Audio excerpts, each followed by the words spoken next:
টাকা বেড়েছে সব ধরনের সবজির দাম। এদিকে শেরপুরে আকার ও জাতভেদে কেজিতে 50 থেকে 100 টাকা বেড়েছে ইলিশ সহ সব ধরনের মাছের দর।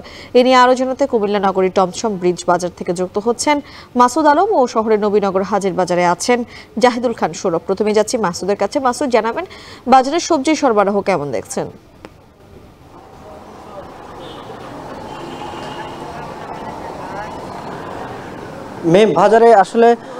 বাজারে যে আজকে যে পরিস্থিতি সেটা কিন্তু গত সপ্তাহের তুলনায় আজকের বাজারে কিন্তু সবজির সরবরাহ কম, এটাই দাবি করছেন খুচরা বিক্রেতারা। আমি রয়েছি কুমিল্লা নগরীর টমছম ব্রিজ বাজারে। এখানকার ব্যবসায়ীরা বলছেন যে টানা বৃষ্টি এবং বিভিন্ন জায়গায় বন্যার কারণে মূলত শাকসবজির ক্ষতি হয়েছে। তাদেরকে এমনটাই জানিয়েছেন যে পাইকারি ব্যবসায়ীরা তাদেরকে আসলে সবজি দিতে পারতেছে না তাদের চাহিদা অনুযায়ী, যার কারণে কিন্তু এর প্রভাবটা পড়েছে খুচরা বাজারগুলোতে।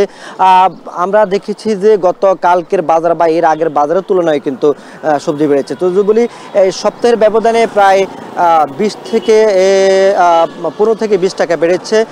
কিছু সবজির দাম কিন্তু এর চেয়েও বেশি বেড়েছে বলে বিক্রেতারা দাবি করছেন। তবে ক্রেতাদের মধ্যে সেটা নিয়ে আসলে শঙ্কা তৈরি হয়েছে। তারা বলছেন যেভাবে লাগামহীনভাবে সবজির দাম বেড়েছে, এতে করে কিন্তু তাদের আস্তে আস্তে ক্রয় ক্ষমতার বাইরে চলে যাবে। আজকের বাজারে কাঁচামরিচ বিক্রি হচ্ছে আপনার 300 টাকায়, কিন্তু গতকালকের বাজারেও 280 টাকায় বিক্রি হয়েছিল প্রতি কেজিতে কাঁচামরিচ। একই সঙ্গে আজকের বাজারে ধনিয়া পাতা বিক্রি হচ্ছে প্রায় 600 টাকায়, কোথাও আবার বিক্রি হচ্ছে 550 টাকায়। মান অনুসারে আসলে বিক্রি হচ্ছে। একই সঙ্গে শীতকালীন যে সবজিগুলো আমরা আসলে বাজারে দেখেছি বেশ কয়েকদিন আগ থেকে, সেটা কিন্তু আস্তে আস্তে কমতে শুরু করেছে। তারা বলছেন যে বিভিন্ন জায়গায় বন্যা এবং বৃষ্টিতে নষ্ট হয়েছে আগাম সবজির ক্ষেতগুলো, যার কারণে এখন সবজির সরবরাহ কমেছে। যেমন শিম বিক্রি হচ্ছে 220 টাকায়, যেটি শীতকালীন আগাম সবজি। ফুলকপি এবং মূলা দেখা গেছে সেগুলো কিন্তু আজকের বাজারে এখন পর্যন্ত দেখা যাচ্ছে না।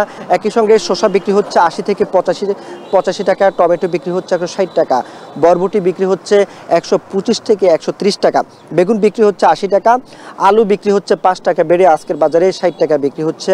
গতকালকের বাজারেও 55 টাকা বিক্রি হয়েছিল। ঢেঁড়স বিক্রি হচ্ছে 90 থেকে 100 টাকায়। সে সঙ্গে পটল বিক্রি হচ্ছে 70 টাকায়, কাঁকরোল বিক্রি হচ্ছে 90 থেকে 100 টাকায় এবং কাঁচা কলার হালি বিক্রি হচ্ছে 50 টাকায়, যেটি গতকালকের বাজারে এর আগের বাজারে 40 টাকা বিক্রি হয়েছিল। পুঁই শাক আটি বিক্রি হচ্ছে আপনার 50 টাকায় এবং লাল শাকের আটি বিক্রি হচ্ছে 40 থেকে 45 টাকায়। একই সঙ্গে করলা বিক্রি হচ্ছে 80 টাকা, এই করলা 70 টাকা ছিল। এবং কচুর লতি বিক্রি হচ্ছে 80 টাকা এবং কচুর ছড়া বিক্রি হচ্ছে 70 টাকা। একেবারে বলা যায় যে প্রত্যেকটি সবজির গায়ে কিন্তু দাম বেড়েছে। এই চড়া মূল্যে সবজি কিনতে আসলে বাজারে এসে যারা নিম্ন মধ্যআয়ের ক্রেতা রয়েছেন তারা কিন্তু এক ধরনের হিমশিম অবস্থায় পড়ছেন। তারা বলছেন যে বাজার নিয়ন্ত্রণে প্রশাসনের কোনো অভিযান নেই।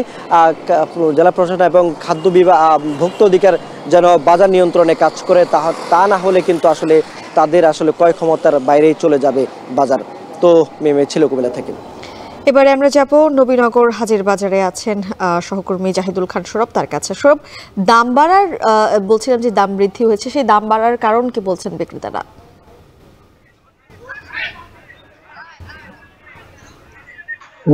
সপ্তাহের ব্যবধানে কিন্তু শেরপুরে প্রায় সব ধরনের মাছের দাম কিন্তু বৃদ্ধি পেয়েছে। তো আমি যদি আজকের বাজার দরটা জানাই, যেমন গত সপ্তাহে দেশীয় সব ধরনের মাছ বিক্রি হয়েছিল 400 টাকা কেজি ধরে, আজকের বাজারে কিন্তু সেটি 50 টাকা বৃদ্ধি পেয়ে 450 টাকায় বিক্রি হচ্ছে।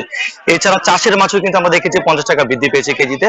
গত সপ্তাহে যে মাছ বিক্রি হয়েছিল 200 টাকা কেজি ধরে, আজকের বাজারে কিন্তু সেটি 50 টাকা বৃদ্ধি পেয়ে 250 টাকা বৃদ্ধি পেয়েছে।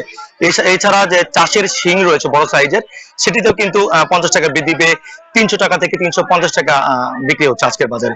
এছাড়া রয়েছে তেলাপিয়াতেও আমরা দেখেছি যে গত সপ্তাহে 180 টাকা কেজি ধরে বিক্রি হয়েছিল, আজকের বাজারে কিন্তু সেটি 40 টাকা বৃদ্ধি পেয়ে 180 থেকে 220 টাকা কেজি ধরে বিক্রি হচ্ছে। এছাড়া সবচেয়ে যে মাছটা বেশি বিক্রি হয় সেটি হচ্ছে পাঙাশ মাছ। পাঙাশে কিন্তু আমরা দেখেছি যে গত সপ্তাহে 130 টাকা কেজি ধরে বিক্রি হচ্ছিল, আজকের বাজারে কিন্তু সেটি 30 টাকা বৃদ্ধি পেয়ে 160 টাকা কেজি ধরে বিক্রি হচ্ছে। এছাড়া ইলিশেও মান বেঁধে 100 থেকে 150 টাকা বৃদ্ধি পেয়েছে। চিংড়ি মাছও কিন্তু আমরা দেখেছি যে 100 টাকা আজকের বাজারে বৃদ্ধি পেয়ে বিক্রি হচ্ছে 1100 টাকায়। তো হঠাৎ কি কারণে দাম বৃদ্ধি পেয়েছে এই বিষয়ে আমরা বেশ কয়েকজন মাছ বিক্রেতার সাথে কথা বলেছিলাম। মিম তারা আমাদেরকে জানিয়েছেন যে মূলত সরবরাহ সংকটের কারণে এই দাম বৃদ্ধি পেয়েছে। এছাড়া মাছ চাষে যে সকল প্যাকেট জাতীয় খাবার ব্যবহার করা হয় সেগুলো বৃদ্ধির প্রভাব, এবং এছাড়া বাইরের জেলা থেকে মাছ কিনে নিয়ে আসার কারণে যে সকল পরিবহন খরচ, সেটির প্রভাব কিন্তু এই খুচরা পর্যায়ে ক্রেতাদেরকে গুনতে হচ্ছে। তো এই বিষয়ে আমরা বেশ কয়েকজন ক্রেতার সাথে কথা বলেছি। ক্রেতারা আমাদেরকে জানিয়েছেন যে নিত্য প্রয়োজনীয় খাবার তালিকায় কিন্তু মাছ অন্যতম একটি উপাদান। তো এইভাবে যদি মাছ দাম বৃদ্ধি পায়, তাহলে নিম্ন আয়ের মানুষ যারা রয়েছে, নিম্ন মধ্যবিত্ত যারা রয়েছে, তাদের কিন্তু ক্রয় ক্ষমতার বাইরে চলে যাচ্ছে এই সকল মাছ।